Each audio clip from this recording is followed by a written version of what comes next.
Bonjour et bienvenue sur ce cours de soutien scolaire en ligne. Aujourd'hui, nous allons parler des oscillateurs harmoniques. Et plus particulièrement, nous allons travailler sur des méthodes qui vont te permettre de déterminer l'équation différentielle d'un oscillateur harmonique à partir d'une étude dynamique.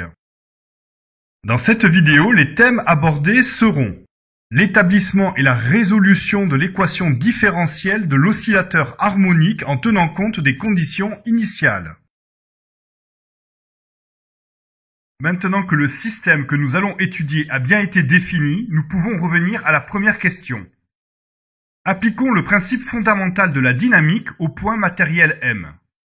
La somme des forces extérieures qui s'appliquent sur le système M est égale au produit de la masse M de ce système par son vecteur accélération.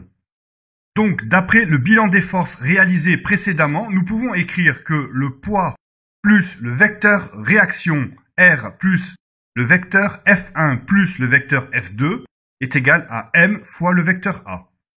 Soit le vecteur P moins K1 delta L1 porté par le vecteur X moins K2 delta L2 fois le vecteur X plus le vecteur R est égal à M fois le vecteur A.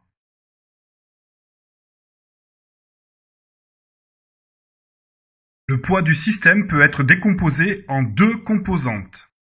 La composante P de X sur l'axe OX, ici. Et la composante PY sur l'axe OY, ici. Nous retrouvons l'angle alpha ici.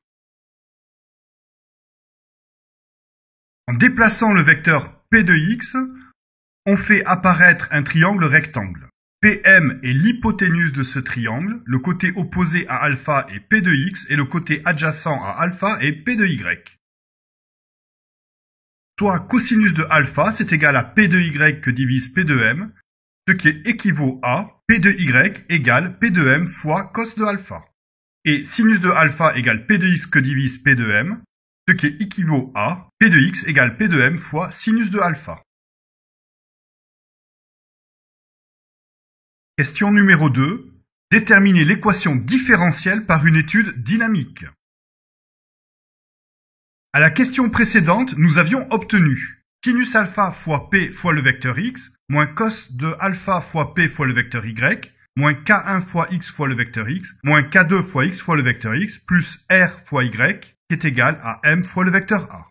Soit en décomposant le vecteur accélération en deux composantes, une suivant X, le vecteur AX, et une suivant Y, le vecteur AY.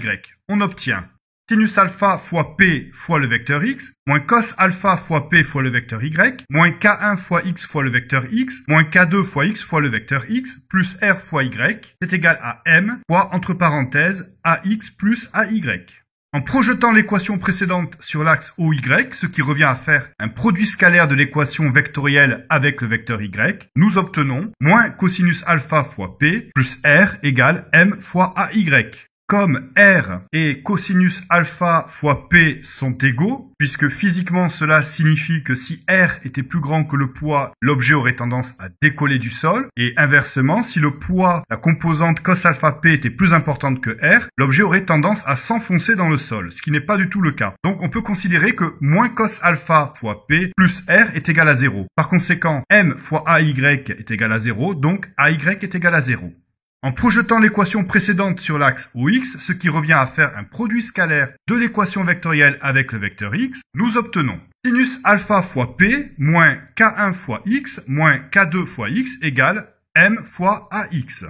Sinus alpha fois M fois G est égal à M fois X point point plus, entre parenthèses, K1 plus K2 fois X. En divisant chaque membre de l'équation précédente par M, nous obtenons l'équation différentielle suivante. X point point plus, entre parenthèses, K1 plus K2 que divise M, fois X est égal à sinus alpha fois G. L'équation différentielle que nous avons obtenue, X point point plus K1 plus K2 que divise M fois X égale sinus alpha fois G, est-elle homogène? Pour répondre à cette question, réalisons une analyse dimensionnelle. X point point est homogène à des mètres que divise des secondes moins 2. Donc, l'accélération est aussi homogène à une force que divise une masse, c'est-à-dire à des newtons par kilogramme. L'expression K1 plus K2 que divise m fois x est homogène à des newtons par mètre fois des mètres que divise des kilogrammes, c'est-à-dire à des newtons par kilogramme. Enfin, G fois sinus alpha est homogène donc à G, c'est-à-dire à des newtons par kilogramme. Donc notre équation différentielle est bien homogène. Cette étape est importante car elle peut te permettre d'identifier des éventuelles erreurs dans ton équation. La suite de ce problème. Vidéo numéro 4, savoir déterminer l'équation différentielle de l'oscillateur harmonique à deux ressorts identiques sur un plan incliné à partir d'une étude énergétique. Pour accéder à toutes nos vidéos en mathématiques, sciences physiques et sciences de l'ingénieur, inscris-toi sur notre chaîne YouTube Avenir Cours.